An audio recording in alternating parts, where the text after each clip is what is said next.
Hi everyone, I'm Paola Miani, a design strategist and a sustainability innovation consultant, the founder of the Sustainability Transformation Community. I'm here today with Leo Rayman. He's the founder and CEO of Eden Lab and the former chief executive officer at Gray Consulting, where he led corporate innovation and transformation programs. Hi Leo, how are you today? I'm very well, Paola. Thank you for having me on your show. Excellent. Thank you for joining us. And yeah, let's start by talking a little bit about you. Can you please introduce yourself, where you are, and what you're doing at the moment? You find me in Tate Modern because I'm starting my company. I've started the company and we don't have an office. So I'm working from various places around London at the moment and elsewhere. I launched it 5 weeks ago, but I did it because of a serious conviction I'd had that there's an opportunity to really galvanize the transformation to a more sustainable planet. Paola, we met on the Cambridge course, which so many people have done. And once you've done that course and you've looked into the abyss of the sustainability challenge and climate change, it's hard not to see it. You can't unsee it. So that course really propelled me to think, what can I do? How can I use what I know how to do in a useful and powerful way? And then I noticed that to me, it seems that the sustainability and environmentalist movement and the technical sustainability experts aren't necessarily always brilliant at communicating or telling the story or engaging people in a seductive way. I think there's a bit too much either complexity or shaming, but there should be seduction and excitement. And so I'm going to bring those skills that the marketers know how to use to this challenge. So Eden Lab was built to deal with that problem and does kind of three things. The first is we look at sustainability at companies. We look at it through the lens of the customer, so really through their eyes, not from the eyes of the reporting and investor relations and some kind of task force that's internally working. The second thing is we really think hard about what would be the business model or the product or service design that's needed to really bring people on board and really inspire them to choose greener, cleaner, more sustainable products and services. And then the third one is, and how can you create growth doing that quickly? Because I'm not really here to make the moral case for a change to the moral case for a change to a net zero world. I'm here to make the business case.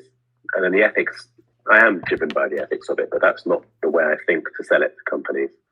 The way I think to sell it to companies is to say, if you really want to succeed, if you really want to be still functioning in the next 5 to 10 years, you're going to have to make this change. Let's do it and do it now and create something exciting. So that's the long introduction to why I did what I did and what Eden Lab does. That's fantastic. Yeah, I remember our first conversation about that, and I think the angle that you bring in, which is the customer experience and make sustainability exciting, engaging, and sort of more human in the end, less technical, is definitely a fresh approach to it, and I'm sure it will be a lot more engaging than all the other technical language and all these targets and reporting and things, because in the end it's about transforming mindsets, transforming ways of working, and how people understand that they can contribute, right, wherever they are. So that brings me to the question of what sustainability transformation means for you and why you're interested in it.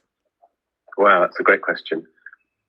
Sustainability transformation for me, I suppose there are so many different ways into it. And one of the things that excites me about, meeting you, Paola, and everyone else that we've met on this journey is how many different people from different skill sets in different parts of organizations are jumping into and getting involved in this mission, which is kind of, it's fabulous. It's really energizing. To me, really, I think that I talk about this phrase green growth, and it's not without its detractors. It's a particular kind of eco-capitalist philosophy, but I'm embracing that, which is that if you want to drive transformation to sustainability, let's find ways to help companies move to it because it's generating revenue for them, i.e. if they want to follow the money, but follow green money rather than dirty money, or clean money rather than dirty money. How can we help firms do that? I think it's really leading sustainability, not from the back of a company, but from the front, by pulling people through by shaping customer demand, by harnessing purchasing power, pulling companies from the dirty carbon world into a new net zero post-carbon reality. That's really my take on sustainable transformation. And of course, it's going to need tens and thousands of people to apply different skills in different areas of an organization or a business to make that happen. But unless we can kind of pull in the first place, I think we're going to have real trouble getting it done. Yeah, and definitely the focus about the business value of sustainability is something that needs to be more explained or communicated in the right way to companies. I found that in many cases companies are so desperate to achieve the commitments and demonstrate that they're committing to targets and that they're achieving them, and it's all focusing on a tick box exercise. So I think that perspective of driving innovation and business development through sustainability and find those opportunities is key. That's when we can actually have people from the business listening to us when we speak their language, right? Yeah, I think that's entirely right. And I have this phrase in my mind, which is we're currently in a process of pledging and reporting ourselves into oblivion.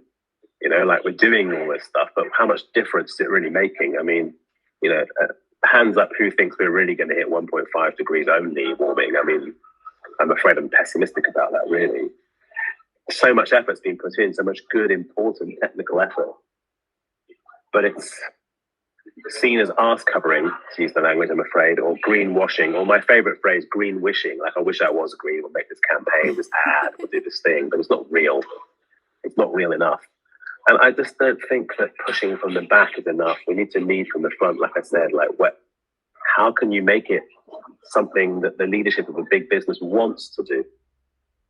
How do you make it that if you want to win in a net zero economy, it's possible, but you're going to have to change the way you do your business, the products you make, the way you make them, how you look after the customer, the way you partner the customer in that process, which is currently being ignored pretty much. But if we do that, we stand a chance. And then we're harnessing the big wheel of capitalism to a more positive outcome, rather than kind of feeling that it's kind of a problem that needs to be broken. Yes, it has to change. But I find that the notion of degrowth, which often you see talk about green growth versus green growth versus degrowth, as two sides of an argument. Yeah. Neither is quite right, really.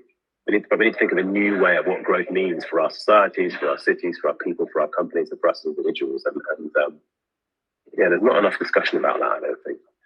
Yeah, definitely. And aligning with that, what have you learned from your experience so far on these areas that you think could be good to share with the community that they will find? That's a great question. That's such a perfect question, isn't it?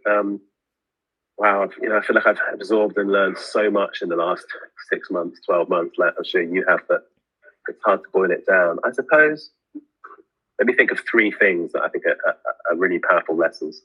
The first one is actually, most people, given the choice, would really prefer to live in a more sustainable planet, live a more sustainable lifestyle. Now, we have to understand that that's a great thing, but how do we make it easy for them to do that?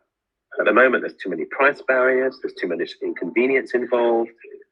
There's questions about the quality of what it would mean by buying a second-hand thing or a more sustainable one. How do we remove that problem from the equation by effectively redesigning the value proposition? So people there is this big latent desire to do the right thing.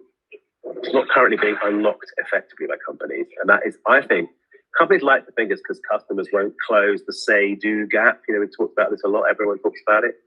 Forget it, man. It's up to firms to win. Firms that want to win will relieve people of that problem where they would like to do better, but they can't currently. That's the company to fix that job. So that's the first one. The second one, I think we covered it earlier. I think we should be really inspired and encouraged by the number of people rushing towards this problem. Every day, you could go around LinkedIn all day and you would find more and more talented, interesting, motivated people who have had some kind of epiphany, I think, and thought, hang on, I want to be part of the solution, not part of the problem.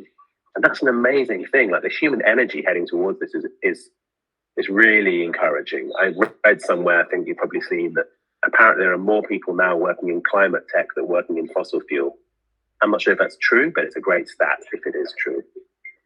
I guess the third thing is, there's an awful lot of purity about how people want to go about this. I was having a conversation with a client in a large organization this week, and they said that in their company, net zero or zero had become the enemy of doing anything. In other words, it was felt that it's such a big job to get from here to here. But unless you've got some kind of unbelievably transformational idea, a silver bullet, then it's not worth doing. But actually, I think we do have to look for the quick wins, the tactical gains, the beginning of the journey, the little stepping stones that get us on the journey for longer, and not be afraid to take action, not be paralyzed by the scale of the challenge. Yeah. Those are my three. That's amazing. I also thought that you would like to share something, one of the initiatives that you've been working on. I think you have launched a very successful podcast. Would you recommend it to this community, what it is about? No, I haven't yet, actually. No, I was the guest on someone else's podcast. I had a great pleasure on being on the Uncensored CMO podcast by my friend John Evans, which is, really for the marketing community. We've got a lot of learning and catching up to do, frankly, in this space. But I am keen. I used to run an event, an online event during the lockdowns called The Distance Resistance. It was about resisting the distance between us, in these terrible times. And I'm trying to I've got to find the new format to do that. But like you, I think we need to have more storytelling about what the opportunities are, more examples of, good stories, positive news stories. Okay, I'll tell you a challenge this week. This is a real live one, right? I was talking to some of the WhatsApp groups that I'm on and you're on as well about where are the examples? Can you think of any examples where a business, a company has completely reworked the customer experience end to end to integrate sustainability into it? We've seen examples of, a firm that might put a default option for a slower delivery of the product, i.e. when the van is near you, not next day, as an attempt to reduce carbon. That's great. But that's one tiny component of a journey, even if it's an important one. I've seen examples of people who are building apps that can sit in your browser. This is a great one. It's called Changing Room, where as you're shopping for new clothes, the app suggests the same item or pretty similar from a secondhand marketplace.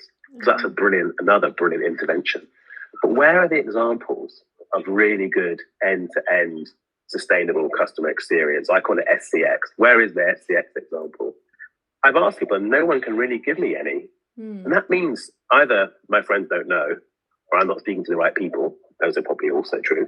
But we should have these stories. We need these stories in circulation. That's why, this content that you're making and the stuff that I want to do, we need to get these stories told because humans copy each other. And so the more great examples there are for us to copy, the better we'll be.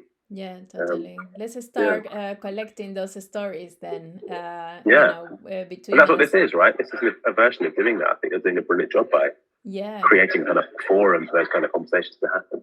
Yeah, definitely. I hope that, people that are in this community can always share maybe a couple of examples like you just done, and maybe between us start sort of creating a repository of stories to tell about that, because that's what you say, that's what inspire people when they see that there are practical examples that they can use as a reference, as a benchmark. So 100%. That takes me. And I think that's the examples we want, and clients want to hear. People want to hear stories to explain the theory, not the other way around. There's too much theory. There's not enough practical expression of it. Yeah. Exactly. And do you would you relate that to the last question then? How this community could help you? Would that be stories or other things? What would you say? That's really this community in particular. That's a great question. Well, one of the things I think is amazing is the amount of help people are prepared to offer when we're on a shared mission. That I think is the incredible spirit of the sustainability-minded people that we've come into contact with. For me, I think a few things. One is, where are the great examples that you've seen? Let's collate those and build an incredible repository of that idea, like you're suggesting. I think that's excellent. I think the ability to go after one themed challenge every now and again, maybe one a month or one a week or whatever, which is like, there's this problem in this sector. Can we all come together from our different vantage points and talk about how we might solve it? That would be an amazing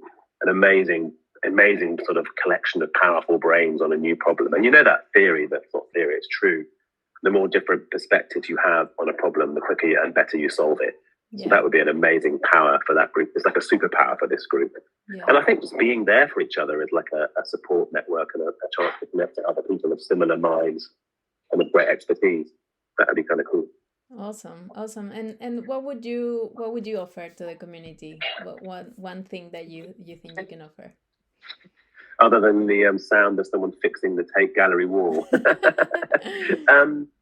I think I'd like to do two things. One is to be an inspiring enthusiast about painting a more imaginative vision of how we can solve the climate challenge and build a more sustainable planet.